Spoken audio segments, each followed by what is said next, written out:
Bonjour à tous et toutes et bienvenue dans Se Sentir Bien, le podcast qui est là pour vous aider à vous sentir bien. Je suis Esther Taïfé, thérapeute IFS et coach de vie certifiée. Et dans ce 241e épisode, on va parler de conflits et de comment bien s'engueuler. Chaque vendredi, on parle santé mentale et épanouissement personnel. Ici, je vous partage des idées et des outils qui ont pour but de vous aider à améliorer votre quotidien et à vous sentir bien. En plus du podcast, je vous propose régulièrement des ateliers, des cercles de parole, des programmes, donc n'hésitez pas à vous rendre sur sesentirbien.coach pour en savoir plus. Je vous reçois aussi en consultation individuelle, de thérapie ou de coaching, en ligne, et pour cela, rendez-vous sur sesentirbien.coach/prendre rendez-vous, chaque mot étant séparé du tiret du 6 sur les claviers français AZERTY. Et pour l'heure, je vous laisse avec l'épisode d'aujourd'hui. Bonne écoute.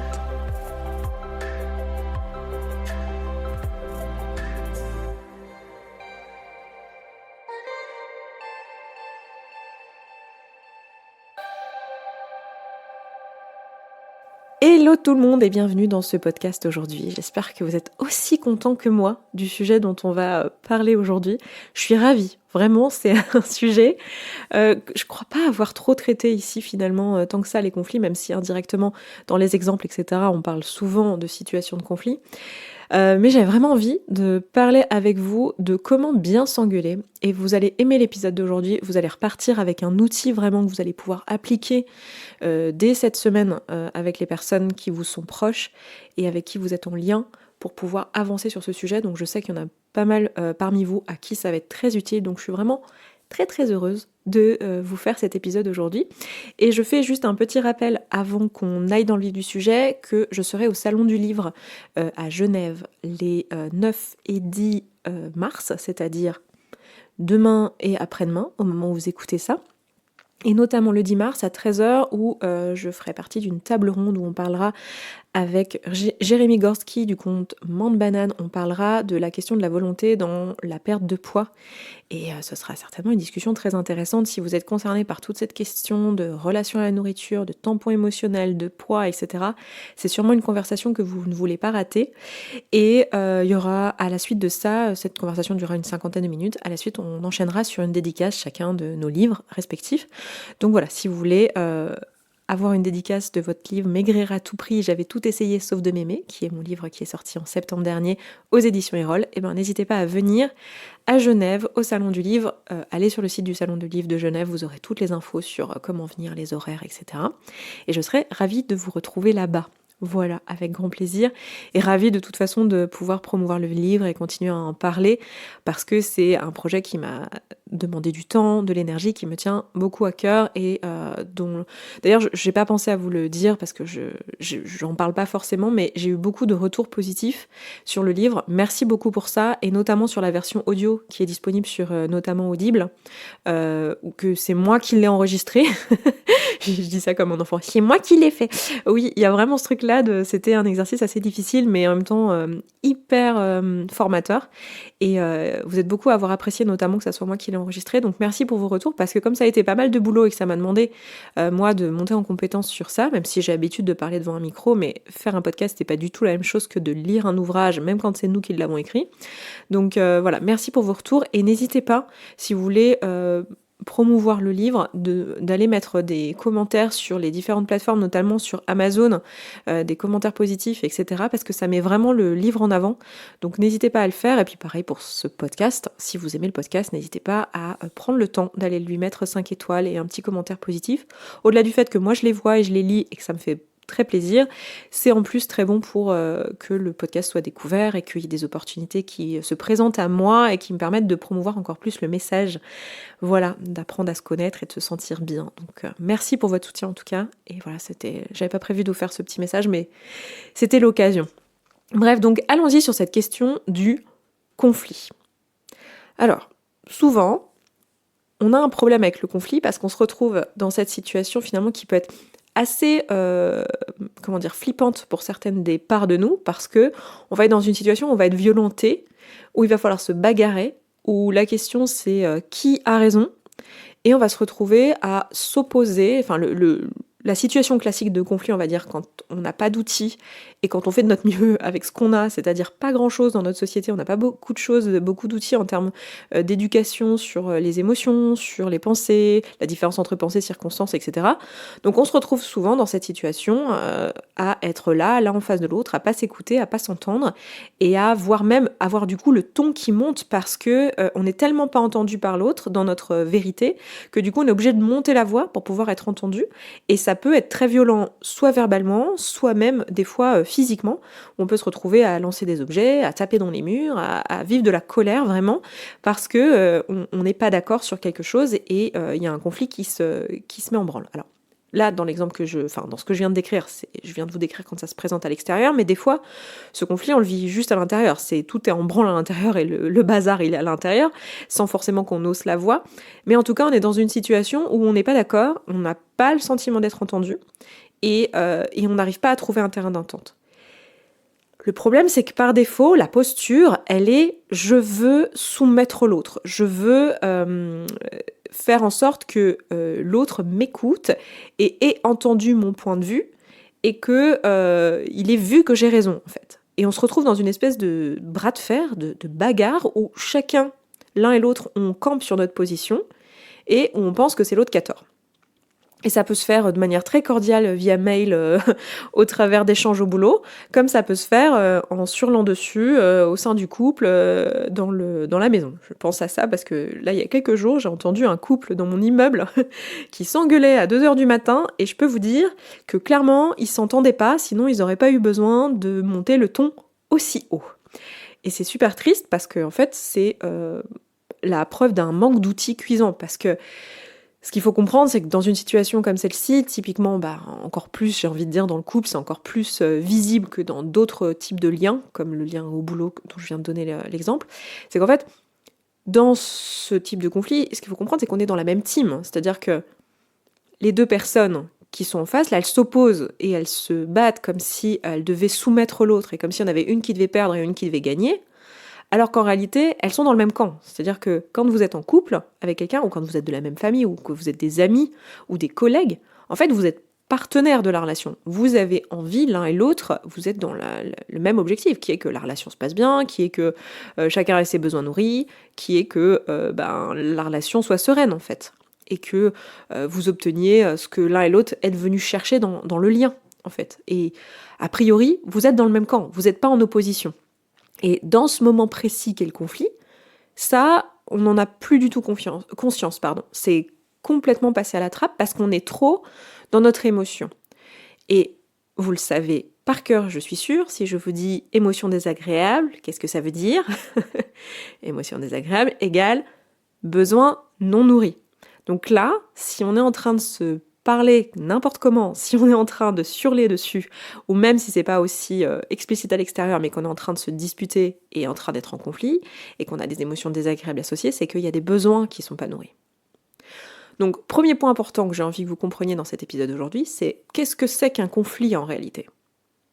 Un conflit, c'est quelque chose qui survient quand les besoins de l'un ou l'autre des deux parties, voire des deux, n'ont pas été nourris, au point d'avoir atteint une limite. C'est-à-dire qu'il y a une limite qui a été dépassée, d'un côté ou de l'autre ou des deux. Je répète ça parce que c'est super important. Un conflit, c'est quelque chose qui se produit quand les besoins de l'un ou l'autre des deux parties, ou les deux, n'ont pas été nourris, et qu'une limite a été dépassée pour l'un ou pour l'autre ou pour les deux. Donc on est à un moment où en fait l'émotion désagréable, elle est forte, souvent c'est de la colère. Il y a entre autres de la colère, parce que la colère c'est une des premières émotions qui vraiment nous bloque et vient dire ok, là il y a un truc qui est au-delà de mes valeurs, il y a un truc qui a vraiment dépassé mes besoins fondamentaux. Et du coup on va se retrouver dans cette émotion-là à essayer de faire entendre à l'autre ce qu'il a fait. Et on va parler en « tu m'as fait ça », ton comportement n'est pas acceptable, tu me fais me sentir comme si, tu me fais me sentir comme ça, et on est dans le reproche, dans en fait, on a juste fait le constat que le comportement de l'autre, qui est en fait une circonstance extérieure pour nous, a été quelque chose qui a produit chez nous des émotions désagréables. Mais en fait, on sait aujourd'hui, en écoutant Se sentir bien, comme vous le faites certainement très assidûment depuis je ne sais pas combien d'années, on a commencé en 2017, je ne sais pas combien ça fait d'années, 18, 19, 20, 21, 22, 23, 24, depuis 7 ans. Du coup, j'en ai perdu le fil de ma phrase, puisque j'ai compté sur mes doigts au lieu de réfléchir à ce que j'étais en train de dire. J'étais en train de dire quoi ? Mince. Bref, je ne sais plus, mais j'étais en train de dire en gros dans l'idée que notre besoin n'était pas répondu, le nôtre ou celui de l'autre, parce qu'on peut être aussi dans la position en face, ou parfois les deux en même temps, ce qui arrive et ce qui est souvent à l'origine de conflits, parce que ça veut dire qu'à un moment donné, on n'a pas l'espace de s'écouter. C'est-à-dire qu'à un moment donné, il n'y a plus d'espace pour écouter ce que l'autre a à dire, parce qu'il est en plus en train de nous faire des reproches malgré lui, parce que à ce moment-là, il peut pas prendre la hauteur, même s'il connaît se sentir bien, qu'il connaît les outils, qu'il a déjà entendu d'autres gens que moi potentiellement parler de ça, et qu'il sait, ou que vous savez, ça peut vous arriver aussi, même si vous êtes quelqu'un de très instruit sur ces sujets-là, parce qu'à ce moment-là, il n'y a juste pas l'espace en fait. Il y a un besoin qui est tellement à vivre, qui a tellement pas été nourri, qu'en fait, il n'y a pas l'espace d'autre chose. C'est là que ça va être important d'avoir des outils et de se dire, ok, en fait, il va falloir changer de posture. Il va falloir que dans cette situation, notre but change. Le but, c'est plus gagner la bataille, c'est plus trouver une solution, nécessairement là tout de suite, on finira par en trouver une, mais c'est plus là être dans la résolution, c'est se comprendre mutuellement.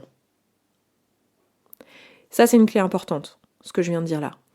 Le but d'un conflit, ce n'est plus de gagner la guerre, c'est de se comprendre mutuellement. Quand il y a un conflit, c'est qu'il y a une incompréhension. C'est qu'on n'arrive plus à s'écouter. Pour X raisons. Que ce soit parce qu'il y en a un seul qui a ses besoins non nourris ou que ce soit les deux. Donc à partir de maintenant, l'objectif, ça va être de se comprendre mutuellement, c'est-à-dire de s'écouter. C'est là que je vais vous donner un outil qui va vous être utile et que vous allez pouvoir appliquer dès maintenant, que je donne très souvent aux personnes avec qui je travaille, notamment quand je travaille avec des couples, mais qui fonctionnent dans tout autre type de relation, où il y a une vraie volonté mutuelle de résoudre le conflit et d'être en lien et de fonctionner ensemble. C'est peut-être quelque chose que vous ne pourrez pas directement appliquer dans certains types de relations un peu plus formelles, mais en tout cas, déjà dans les relations intimes, cet outil-là, vous pourrez l'appliquer, ce qui est déjà pas mal. Après, faudrait faire du cas par cas, encore une fois, si vous avez envie de traiter des conflits dans d'autres contextes où cet outil peut moins bien s'appliquer. N'hésitez pas à prendre un rendez-vous avec moi, puis on s'en parle en fait de cette situation et on voit ensemble qu'est-ce qu'on peut mettre en place comme outil.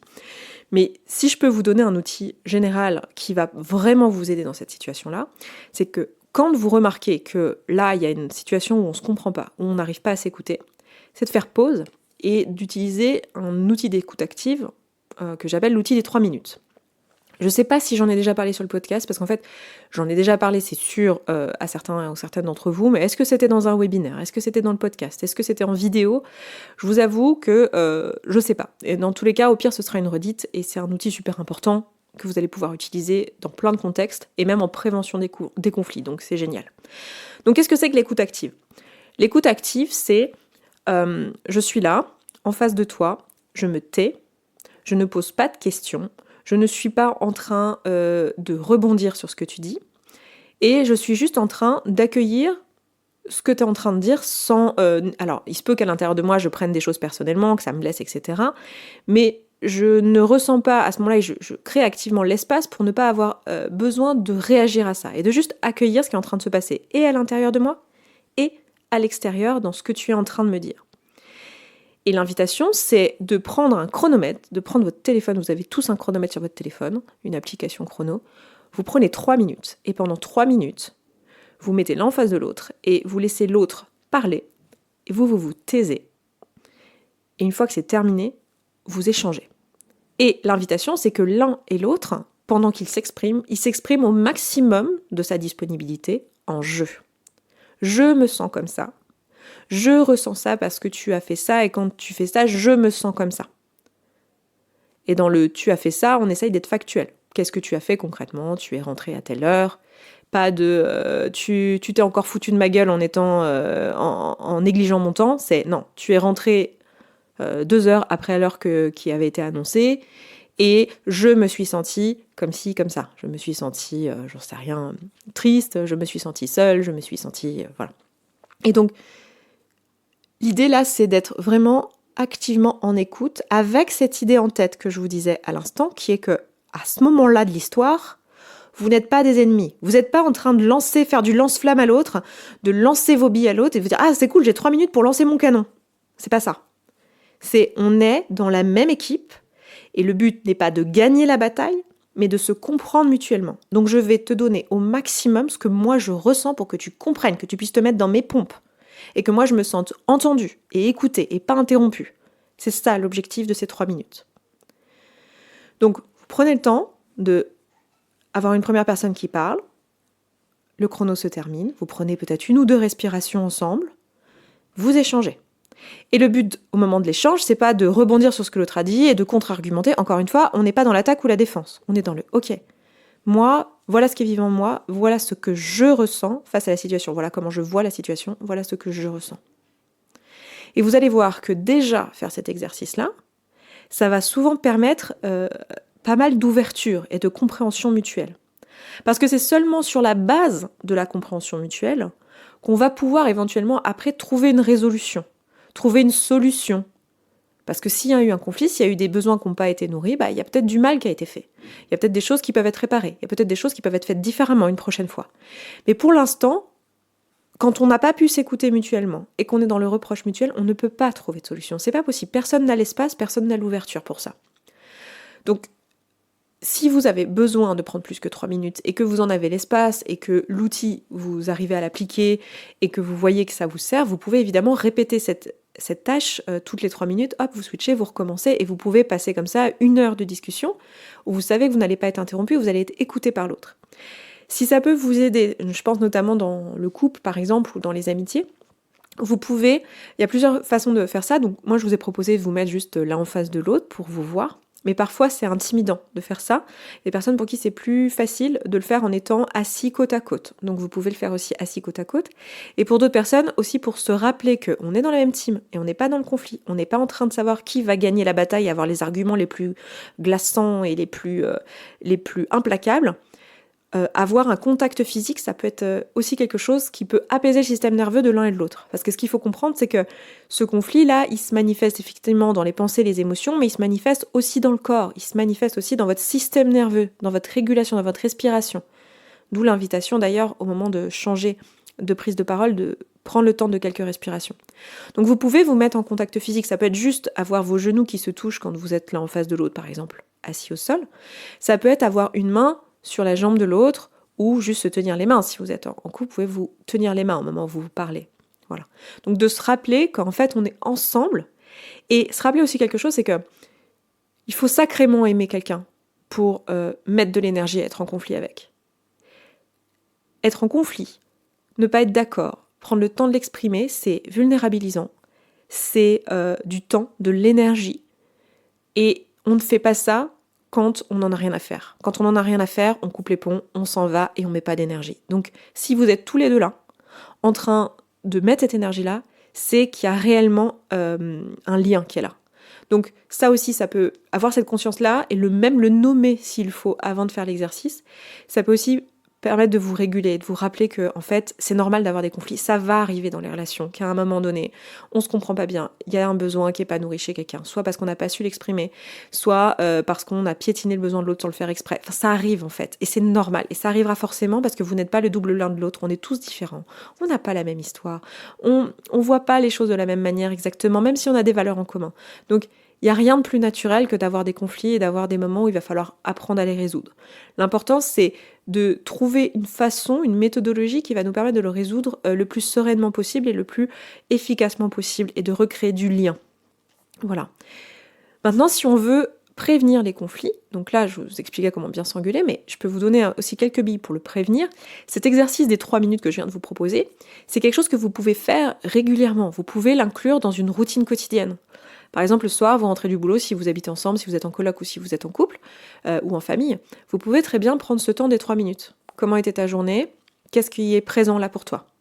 Et ça permet de désamorcer les choses avant que les conflits émergent, parce qu'on est au courant de ce qui se passe dans la tête de l'autre, de ce qu'il est en train de vivre, de l'émotionnel, des difficultés qu'il est en train d'avoir, juste parce qu'on a un genre de feedback. Alors que souvent, quand on se pose juste la question « Comment s'est passée ta journée ?» on va avoir des réponses assez courtes de oui, bah c'était sympa, en ce moment on a tel projet. On va parler de manière finalement très factuelle et très efficace avec un but. Alors que là, l'exercice des 3 minutes, son but, c'est vraiment de créer du lien. En fait, comment je me sens moi, où est-ce que j'en suis dans ma tête maintenant en fait? Qu'est-ce que je suis en train de vivre? Qu'est-ce que je suis en train de ressentir? Donc c'est un exercice que je peux vous encourager à mettre en place. Alors vous pouvez l'adapter, peut-être faire 1 minute ou 2 minutes ou 5 minutes en fonction de qui vous êtes et ce qui marche pour vous. Mais ça peut être quelque chose à mettre en place, même avec vos enfants, avec vos parents. Enfin, c'est un exercice qui est vraiment très efficace. Une autre façon de prévenir les conflits aussi, c'est de prévenir le fait d'avoir des besoins non nourris. Et souvent, ce qui se passe, c'est qu'en fait, on ne connaît pas nos besoins. On ne connaît pas et on n'est pas en capacité de du coup les exprimer et de mettre des limites. Des fois, on les connaît, mais on ne sait pas mettre de limites. Donc, ce que vous pouvez faire, c'est de votre côté, monter en compétence sur ça. Apprendre à reconnaître vos besoins. Là, par exemple, s'il y a un conflit, c'est super. C'est l'occasion de voir qu'en fait, il y avait une limite qui a été dépassée. Donc, ça vous donne une information. Souvent, c'est comme ça qu'on apprend nos besoins. Quand on ne sait pas, vous en faites pas, vos émotions vont vous rattraper, vous allez vous sentir en conflit, vous allez dire « Ah ok, là, il y avait une limite ». Bon, voilà, c'est comme ça qu'on apprend. De toute façon, les limites, on les apprend comment ? En les franchissant. Enfin, c'est assez simple. Donc, prenez le temps dans votre hygiène de vie, dans votre quotidien, de reconnaître les endroits où vous avez des besoins et les endroits où vous avez des limites pour anticiper dans le futur les conflits. Et le but ultime n'est pas qu'il n'y ait plus jamais de conflits, mais c'est de pouvoir mieux les reconnaître, mieux les désamorcer et mieux les vivre. Parce que finalement, s'engueuler avec quelqu'un, avoir un conflit avec quelqu'un, c'est juste une preuve d'amour. Parce que je vous rappelle, l'amour c'est quoi ? C'est l'élan naturel qu'on a à contribuer aux besoins de l'autre. Donc si je suis là en train de m'engueuler avec toi, qu'on est là en train de s'engueuler, c'est qu'on essaye de faire en sorte que chacun ait ses besoins nourris. Donc en fait, c'est une preuve d'amour. Donc se rappeler de ça, c'est quelque chose aussi qui est important dans le quotidien pour bien vivre ces relations. Donc si vous avez envie d'aller plus loin là-dessus, évidemment, vous pouvez me rejoindre en consultation si à un moment donné ça peut vous aider tout seul, en couple ou quoi. Et puis sinon, on continue à écouter les podcasts et appliquer les outils que je vous propose. Et puis écoutez, pour l'heure, moi je m'arrête là. Je vous embrasse, je vous souhaite une excellente semaine, un excellent vendredi et je vous dis à vendredi prochain. Ciao ciao.